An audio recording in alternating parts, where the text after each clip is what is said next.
Welcome to the Apollo Social Science podcast, where we speak to people working in the borderlands between social science and healthcare. So in each episode we hear about the work of someone working in this space, and we ask them about 3 big ideas that have influenced their thinking and development. And our aim with this is to show different lenses of understanding health and healthcare, and to explore how ideas and theories can lead to changes in someone's research journey. So for this episode, we're turning the tables a bit and interviewing our previous host, Stephen Hibbs.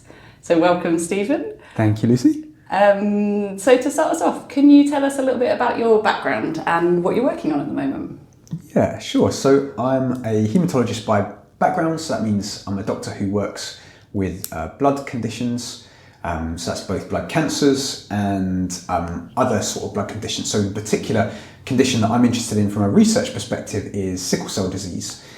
And my research focus is my research aim is to understand what would constitute good care for someone who's experiencing a sickle cell crisis in hospital and the avenues to achieve this. And I'm doing that hopefully starting any day soon. Once I get all the sort of final approvals, that will be sort of through a mixture of interviews and observation and other ethnographic tools.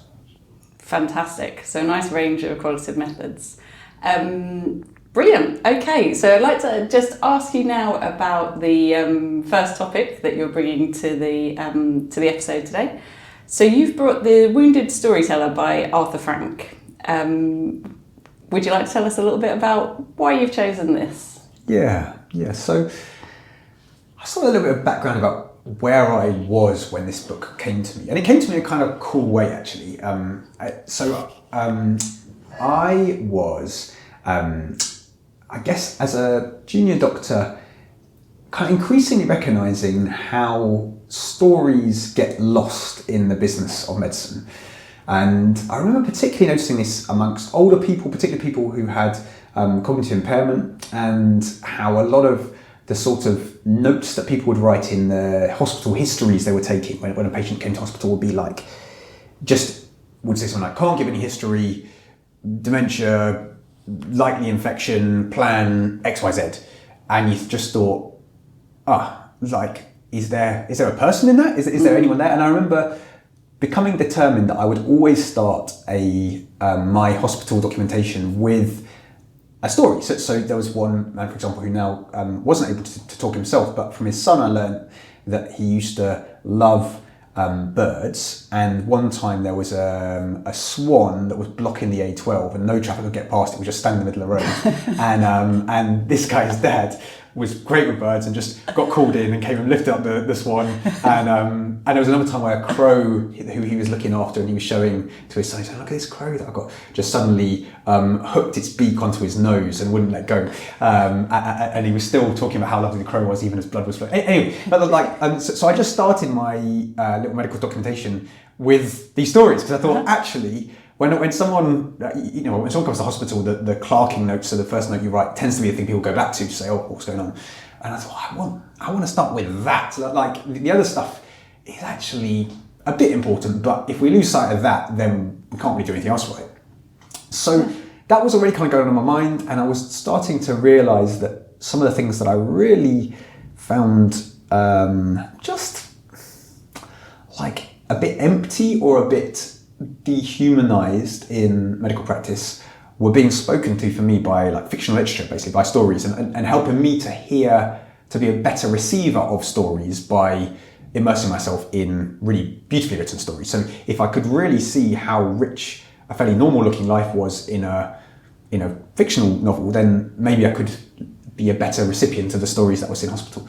So this was kind of going on in my mind, and then suddenly a book comes through my door, this book, The Wounded Storyteller by Arthur Frank, which I only recently found out was sent to me by my auntie, but she'd sent it anonymously, I think, or by accident, and came through my door, and it was at a perfect time where I was really thinking, I want to make something out of this, but I don't know how to communicate to people that stories matter and not just sound a bit trite. And so this book, The Wounded Storyteller by Arthur Frank, is it's like a theorization of how to think with stories. So it's great that he says in the introduction where he says that with this idea of narrative medicine, of thinking with stories, if you're not trying to analyze a story and take it apart and say, oh, what's the point, what's the meaning? The story, it's like it stands alone. And if one story doesn't convey the message, he says you just tell another story. Like you keep thinking with stories. And there's so much in there that's useful. I think one of the really useful bits is he points out how there's these three kind of master narratives of restitution, chaos, and quest. And restitution is the story that we tell 99% of the time in hospital. It's yesterday you were well, today you're ill, tomorrow you'll be better in some way or another, or tomorrow you'll be stable, or tomorrow we'll mitigate things. But the story is all about the professionals. The story is all about the old story the person used to have gets smaller and smaller and smaller, like that poor guy in hospital who everyone forgot about what he was doing. And the story of the doctors and their shiny medicines and the therapists and whoever else is involved expands and expands and becomes their story. Whereas he suggests the story of chaos needs to be honoured more. And that's the sort of present tense suffering that's really hard to listen to. He says that's more like an anti-narrative. It's like just over and over again, someone just giving up pain and suffering and trouble, saying, and then this happened, and then this happened, and then this happened. And then quest is where you say, what am I going to become through this illness? And that's, he says, is the only type of these stories where someone, the person with the illness, remains the master of their own story. So I just found it incredibly liberating, stimulating, and it really helped me to make sense of a lot of what I've been thinking about in terms of stories and medicine in the preceding years. I'm really curious, the way in which, to take us back to something you said at the start, the way in which you introduce stories into people's medical records and into your documentation, how did you get a sense as to how that was received by other people who read the notes? Yeah, a bit. I think some thought it was a bit quirky. I didn't hear anything negative. I did one sort of senior clinician, one of the professors in the hospital, kind of pointed it out to his team, not with me present, but someone passed this on to me to say, I really like this, and like this is onto a good thing, and so that was nice to hear, kind of indirectly. But it felt, there was a little bit of a kind of, I guess I hoped a little bit to make others think, but it was mostly, for me, an act of resisting the pull towards dehumanization, and I didn't want to do that. And so it was, I think it was mostly for sort of personal reasons that I felt, I don't just want to hear about this, but I want to show that this is the thing that frames my understanding of why this person is in hospital now. Yeah. That's fascinating. I love that. I was just thinking about the ways in which I was having a conversation with someone the other day who is a current patient who can access their medical records online. And the words that often get used in clinical records about, patient denies such and such, denies a symptom. Like, well, I didn't deny it. Yeah. I just don't have it. Yes. So the point I suppose I was trying to make was that actually this really does matter. Yeah. It does matter, and even if you think you're a very objective medical professional, the ways in which the information is like couched and bracketed is really important.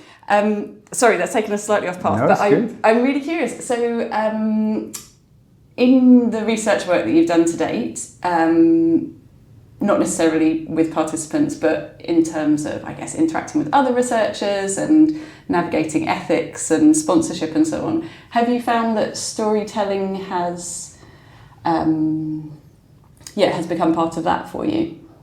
I think, I guess storytelling happens in so many different ways and contexts that, we're kind of constantly telling stories of, even if it's just to kind of quickly explain to someone why you're getting in touch with them, to try and quickly fill in a bit of plot for them, to be like, here's what's happened so far, and here's why, and this is where you come in, and so that on that level, I guess storytelling is everywhere. I think it's I have found that I often try and foreground stories more in, let's say, when I'm doing teaching or when I'm sort of writing academically as well. I try to think, what is going to give this situation what's going to give it resonance, and that's normally a story, but also what's going to foreground the experience and the voice of someone who's actually lived through the sharp end of this. I'll speak about that a bit more later, but yeah, I think I do often use stories, and there's another great quote in the book, which I just note down here, by Walter Benjamin, the sort of seemingly very multi-talented writer who's got into all sorts of things I've read. But he wrote about stories in an essay. He said, "A story preserves and concentrates its strength and is capable of releasing it even after a long time." And I think that's such a beautiful description of like a really good story of someone's experience, something that's happened, something that's real, can sometimes be enough to just change everything in a conversation. And so actually, when I come to thinking about what is my work going to achieve research-wise, it might just be that one single story or two stories in the whole of the years of the research are going to be the main contribution that it makes, but they might have that preserved, concentrated power that continues to exert its influence on how sickle cell care is done, and that would be an exciting contribution to make. There's a sort of timelessness to a story. Right. And do you see storytelling as important in terms of social justice? The ways in which you were describing foregrounding patients and their experiences at the sharp end?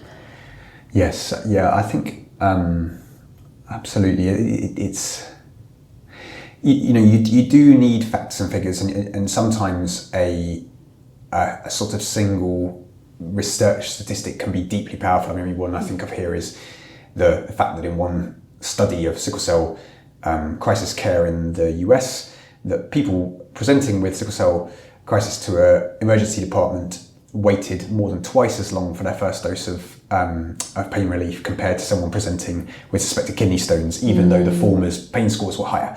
Now that's a story, but that's a story told through a piece of data. But I think actually to then have that alongside, to have that alongside someone who's experienced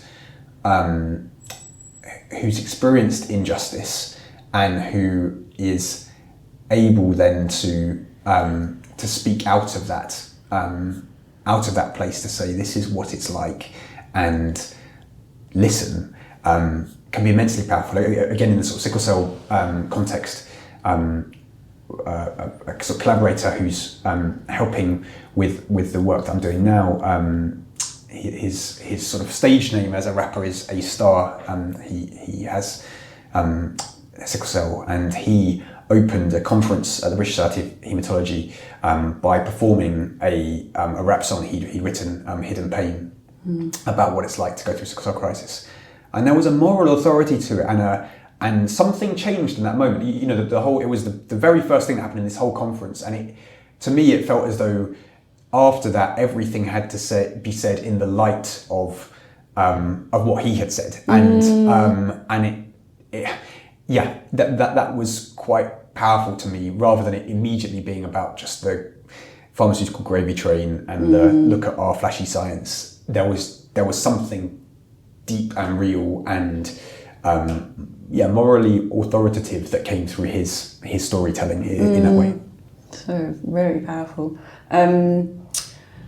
It's reminded me of something that one of our team members, Duncan Reynolds, was talking about recently. About so his work looks currently at AI in healthcare, and he was discussing an idea that he'd read somewhere else about the anaesthetising qualities of numbers. And the phrase that was used was that like statistics or large data sets or so ever can perform a sort of can be a moral anaesthetic. Wow. So in discussions that he was having, it was around how a long-term condition would be classified as such or not. And so if the disease that a person was experiencing was classified as a long-term condition, they would be included within this program, in this AI, and if they didn't, then they were out. Right. They might have a long-term condition which just, was pushed to the margins. It was the RAP that you described is sort of performing the whatever it is. How do you wake up from an anaesthetic? Right. Yeah. Yeah. What's the drug that people use to bring you around? Yeah. I think in general it just wears off. Right. A moral anti-anaesthetic. But it's like an antidote, isn't it? In that way. Yeah. Wow. That's such an interesting idea. Can I ask you, how has because it sounds like your orientation towards storytelling kind of predates your research as well. How do you think storytelling and an orientation towards that has influenced your choice of methods and study design? I think, I guess to start with, just to have confidence that a qualitative approach is the right one, that we don't need more numbers to tell us that there's a problem. We know there's a problem. Numbers, can they help us sort of identify and locate where the problem is or what the solutions might be? Maybe, but I haven't been clever enough to kind of work out how, if that's the case. So I guess just on that basic level of being like, I think a qualitative approach here is the right one. And I think as well to recognise that stories come everywhere. They don't just come from patients, they come from the staff who are struggling to work out how to care for someone under all sorts of different conditions, or they come from the bed manager who's got an impossible task, or the guideline writer who's writing with kind of a whole bunch of uncertainties, or everyone involved. And there's even stories that aren't just about individuals, but are about how whole departments talk to themselves and develop a kind of a shared identity and purpose. So I think probably I don't yet have a kind of firm enough understanding about how things like narrative analysis or discourse analysis and all these things kind of vary from each other. I have a kind of basic understanding, but I think to just recognise that by understanding lots of parts of life as story, that potentially opens up new ways to understand what's going on in a complex situation. I love that. Thank you.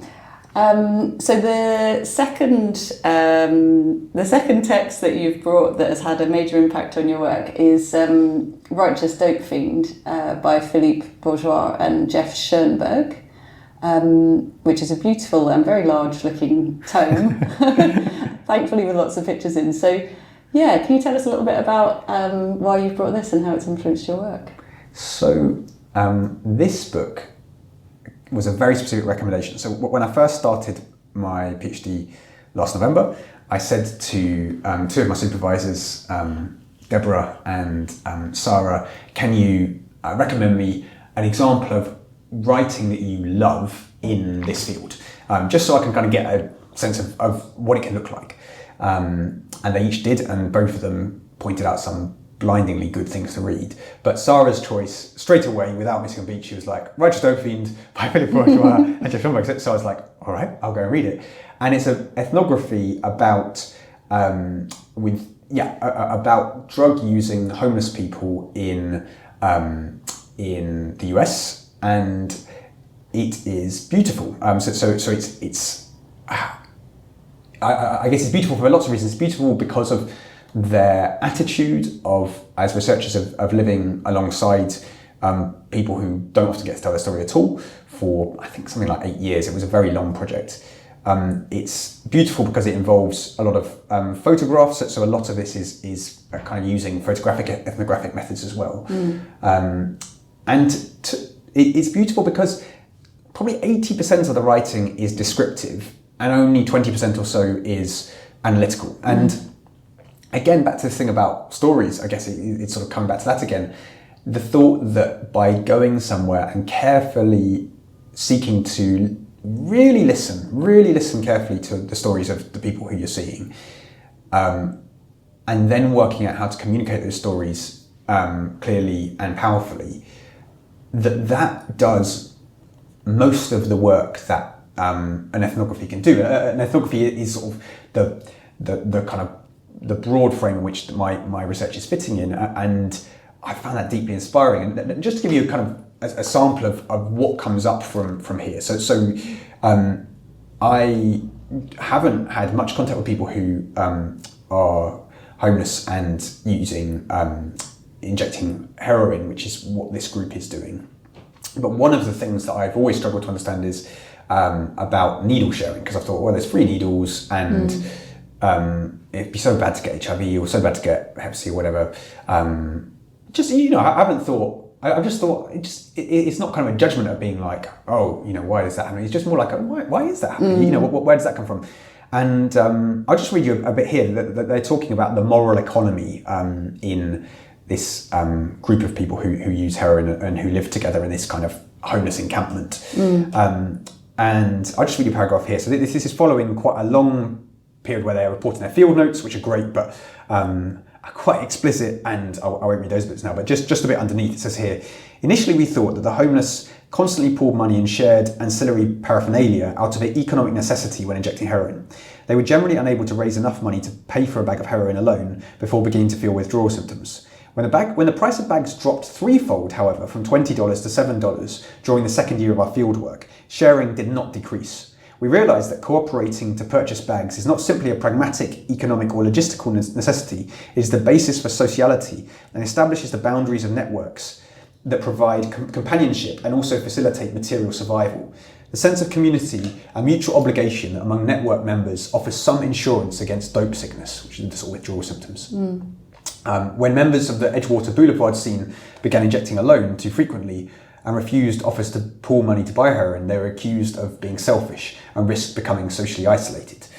And at other times they kind of talk about how there's this idea of the cotton, which is the last bit of kind of cotton wool at the bottom of a syringe that often has a little bit of kind of heroin left in it that you can just about squeeze out. And often the donation of your cotton to someone who was on the verge of dope sickness was a way of solidarity, of kindness, of looking out for one another. And that to me was like just one of those moments where, as well as kind of learning about this specifically, I was like, okay, wow, that is the power of ethnography. Because you could not access, you couldn't do an interview to work that out. You couldn't do some quantitative addition of how many needles could get into. None of it would make sense. But just by sitting there and watching and listening and spending years and years and years going, hang on a minute, this isn't about, oh, we haven't got enough needles, or oh, there's not a kind of needle clinic up the road or whatever. This is about saying, this is the way that we show kindness to each other, so that when I'm the one who's on the floor and retching in pain because I'm in dope sickness, someone else is going to look out for me. And there's insights like that just come over time and time again in this book. And I think, I've just been blown away by thinking, I'm so glad I'm doing ethnography, because this is the sort of surprises, the surprising insights that you can get, and how beautiful the writing is. Yeah, that's what I've chosen this. That's wonderful. It's such a great example. You're going to be using ethnography with your participants with sickle cell. That's right. And this is an area that you've been working in for quite some time.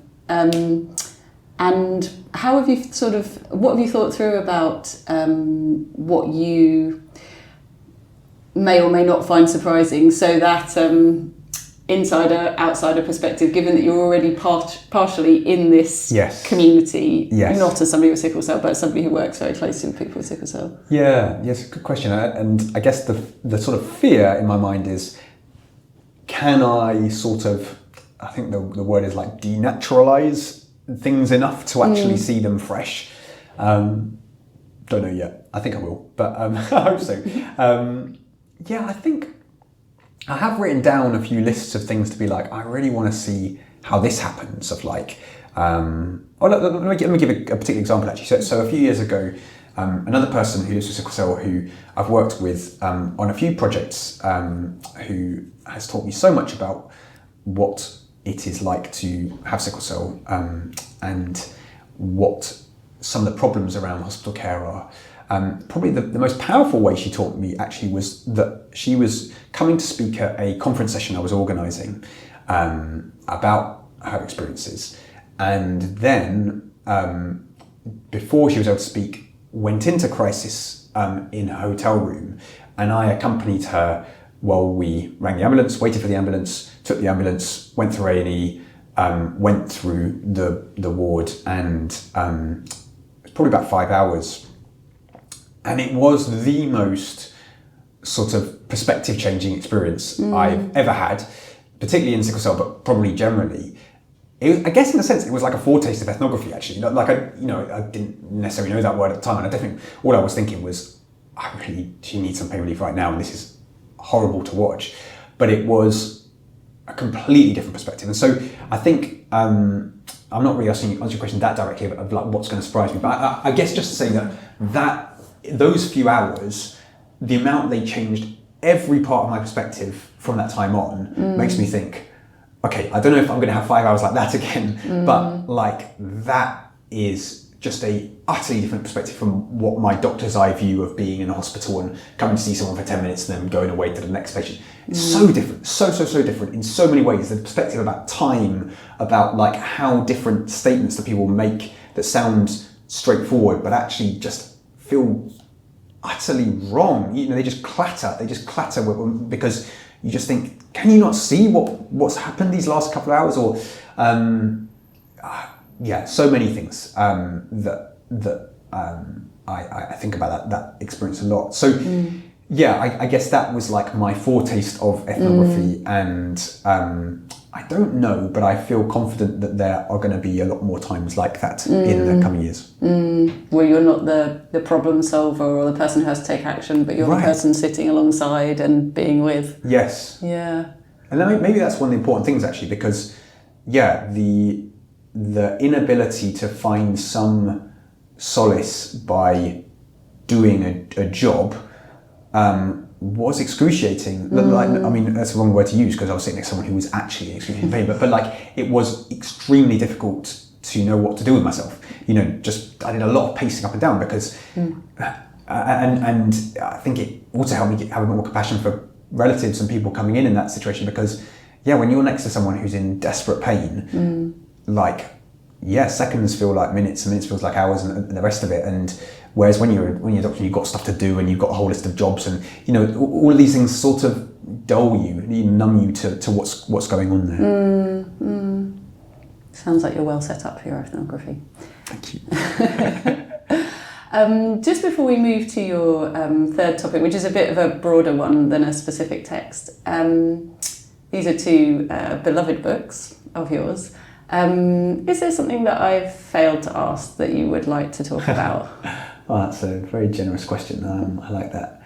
I think perhaps it's not that you failed to ask about it, but maybe one more thing I'd just say about stories generally is their power to, as well as to help us be better hearers of our patient stories. Perhaps it's not a different thing, but just they are part of the defamiliarization of the ordinary and the everyday. But that if you read a really good story, or indeed a really good ethnography, I think, then you can come into a situation you've been coming in and out of for years that looks like, in inverted commas, a boring case through a medical lens, like a samey case. And suddenly it's huge. Like suddenly, I'm trying to think of where that quote. Oh yeah, it's from that beautiful novel by Marilyn Robinson Gilead, where the main character John Ames says something like, every place you look can shine like illumination. Only who would have the courage to see. And I love that to think like the lives of everyone we meet could be like this kind of richness of all of human experience is likely to be contained. You know, the mysteries of what it is to be a human is contained in this one being before you, who's presented with the headline is dull and you've done it a million times. But if you look beyond that, even a little bit, suddenly there's this deep pool of everything it is to be human. And stories are really good at that. Yeah, and that's the beauty of qualitative research, is that you get into the thick, detailed, illuminating stories of so-called everyday people. Yeah, that's it. Yeah. Wonderful, thank you. So for your third topic, you've chosen something that's a little bit broader, which is co-production in research, which is a bit of a hot topic at the moment. So let's hear your thoughts on that. Yeah, okay. So this is, I thought about selecting like an example of this, but I don't feel like there's just like one I really, really wanted to choose here. But for me, the story here, again, kind of goes back a number of years. I remember being a academic F2 or F1 or something like that, kind of straight out of medical school and working on systematic review, working on some quantitative research, which was interesting, and I'm extremely grateful for that opportunity. But sitting down at a kind of research meeting with someone who was doing a priority setting partnership with the James Lind Alliance on cleft lip and palate, and it was like one of those conversations where like you just feel like you're talking to like someone who's opening this new world to you, because this person was like saying to me, we're looking at cleft lip and palate, and all the surgeons wanted to know, is it this surgical technique or this one, or do we use this type of like vicryl sewing stuff or this type of, like it was this thing. And actually when we talked to parents, it was which interventions help my child to get on best at playtimes in the playground, or like stuff like this, which for me was just like, whoa, like to even start to like increase, like, I don't know, widen the view of medical research to taking in questions like that. But the way they were doing it by getting different stakeholders in the room and saying, okay, what matters? And so I went back to my supervisor at that time and said, can we do this? And we did this with blood transfusion, blood donation, and it was really a really exciting process and took ages, but was really, really good to do. And from that point on, just kind of thinking, okay, well, in research context, this idea of co-production, of like kind of just starting to say, okay, well, what really does matter? Like, do we really have a good sense of that as kind of people who've randomly fallen into academic positions? Like, do we actually know what the important questions are? Maybe we do, but maybe quite often we're going to be surprised when we open it up.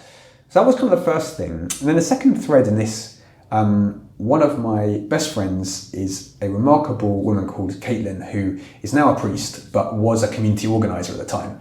And she was living with me and my family at the time, and when she was community organising, we would hear so much about how she'd go about this. We'd go to some of the assemblies that she organised where they bring along like local politicians, and it would not be the community organisers who were the ones who were coming up with the questions and who were saying, hey, what are you going to do about this? But it would be real people presenting real stories and saying, this is what's going on your patch. What do you say to that? And then each candidate would have to respond. And then more than that, they weren't allowed to give vague answers. The person leading it, who'd often be someone of comparatively low status in a lot of these situations, would say, but hang on a minute, specifically to this, yes or no? And they would, and these would be the people who were going to be getting power soon. So, and I remember just kind of thinking, wow, like this is even more radical again than what I'd seen with the James Lind Alliance project. And so I started experimenting with this a little bit in some teaching contexts. So one time I was asked to speak about sickle cell disease to a group of general medical doctors at a hospital. And without telling them, actually, I invited along someone with sickle cell disease. And so when they all came in to sit in the room, this person who they'd often seen in a hospital gown in a bed on the ward was now the one sitting in the chair. And I said to everyone, hi, thanks so much for inviting me. I thought, actually, I can't do a very good job at this, so I've invited someone who can. That was remarkable, just seeing this person speak so clearly, so powerfully, at the start, even just talking about her job outside the hospital and saying about what was really quite a complicated and technical job, and clearly none of the doctors in the room understood what the job was, and it was suddenly like, you just felt the power dynamic go whoosh, and then at the end of it, I remember after she'd spoken about what it was like to have sickle, but also what it's like to come to hospital with it, the moment I knew that this was something with a different power was a junior doctor very courageously at the end, when I sort of asked for questions, put a hand up and said, I just want to say I'm sorry. I'm really sorry for how I've spoken to you in the past and other people who've come with sickle cell crises, and I want to do better. And I just thought, wow, like that could never have been achieved by anything that I had to say. So those are kind of a few of the like threads, and I guess now just saying, okay, well look, if I'm really committed to this, then what's this going to look like in practice? Now I start doing my research, as I look to present it, as I look to write about it, how is this power sharing going to work? So far, I've got this great group of people who've been helping me on all the steps so far, but I need to keep thinking about this and doing it, and actually, kind of trying to do this as meaningfully and radically, I guess, as possible. So that's the idea there.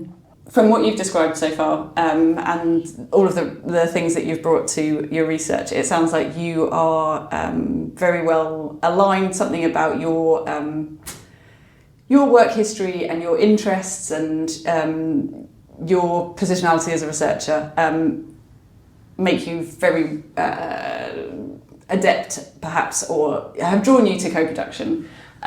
So what advice would you give to a researcher in a similar position to you, so just stepping into qualitative research early on in a PhD perhaps, who's interested in getting into co-production but perhaps hasn't had the same amount of life experience that you've had through your clinical work in navigating relationships with the people who are going to be participants in your research?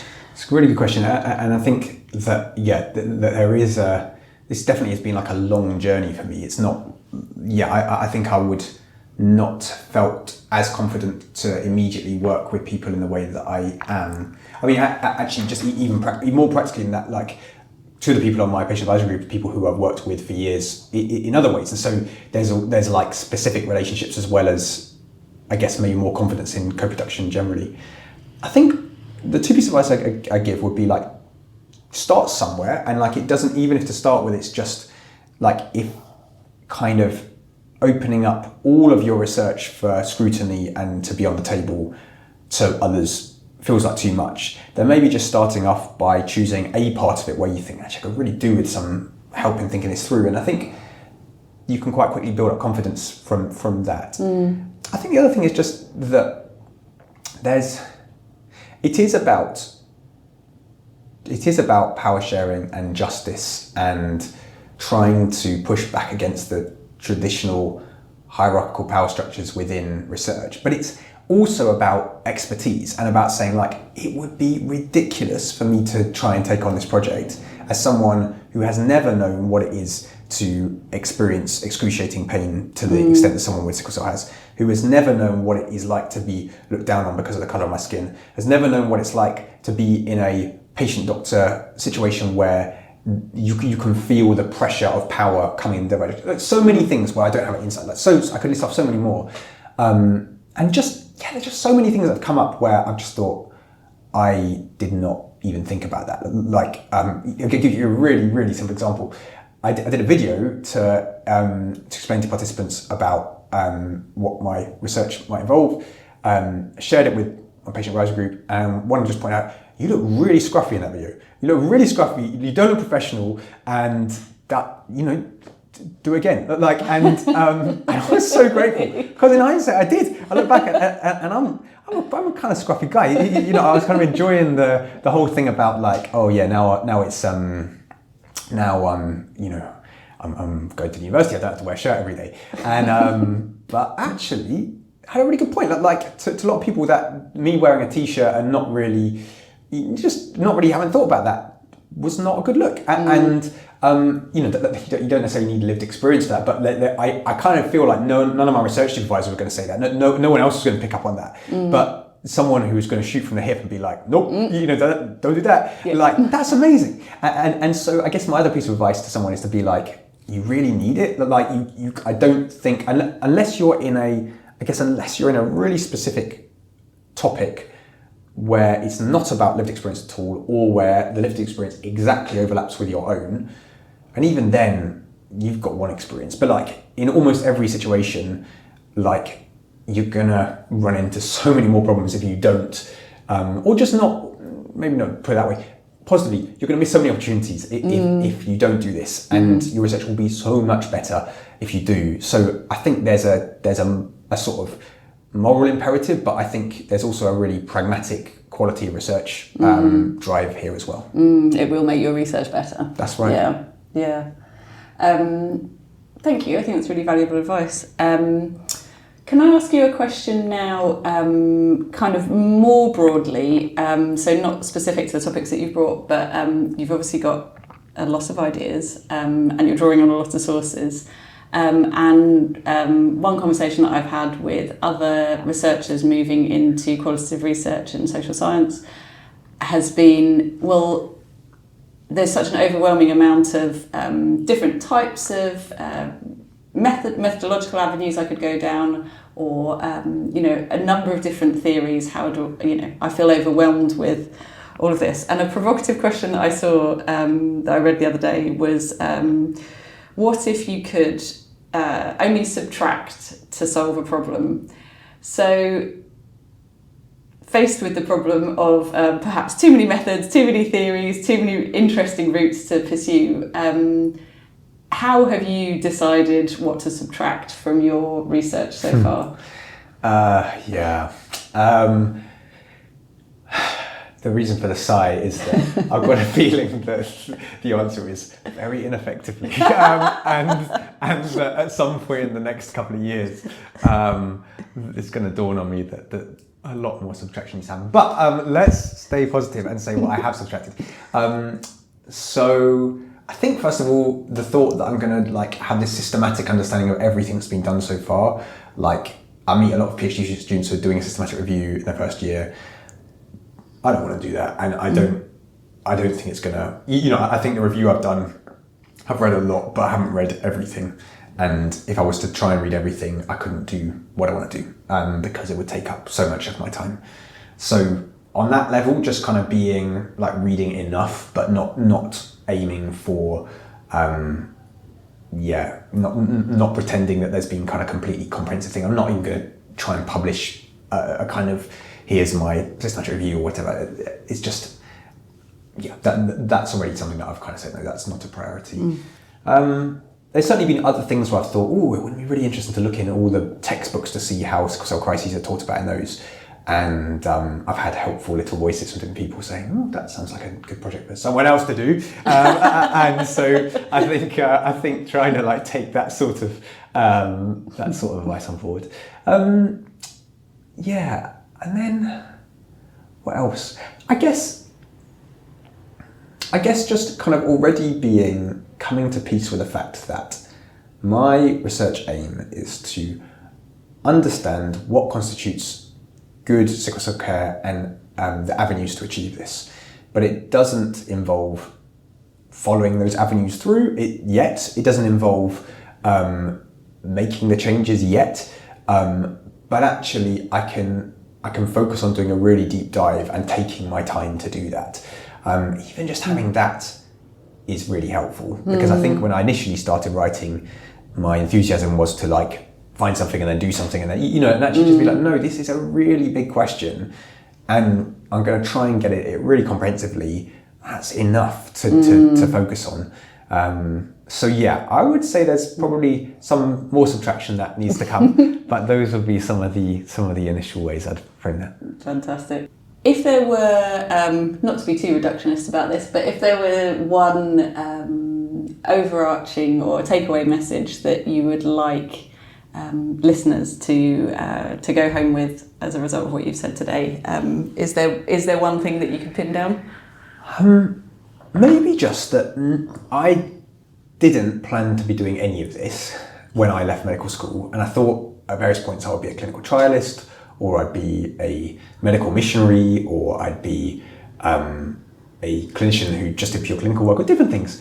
And whilst there's been just been a huge amount of like serendipity or providence or whatever way you're going to frame it along the way of like the stuff I've come across, I guess maybe to just like those things are valuable when you're reading something or when you're hearing something, you think like that conversation with a guy who was talking about cleft lip and palate, or like I don't know, when I heard the guy's story about the crow biting his nose, and I thought this needs to be written down. But like just the kind of, I guess if there's anything that someone in a very different situation might take away, it might just be to be like, okay, well, what's that thing for you? Like where have you suddenly felt your ears prick up?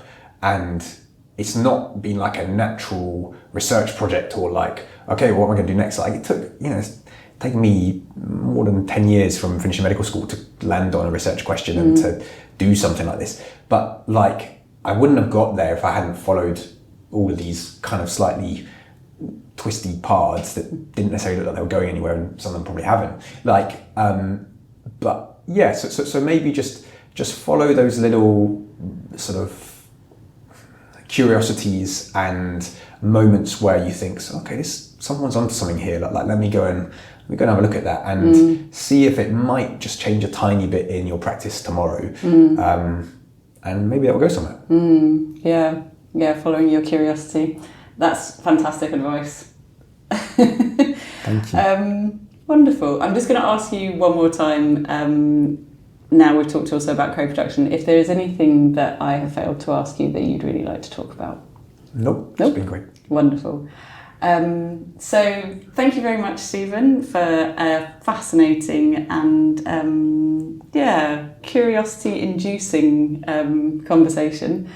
So I hope it's been useful to you, the listeners, and you can check in with us at our Apollo Social Science website. You can subscribe to the podcast on Spotify, and please feel free to comment. And perhaps tune back in for another episode to hear from another member of the team, or perhaps in the future some qualitative health researchers from other institutions or organisations. So thank you very much for listening.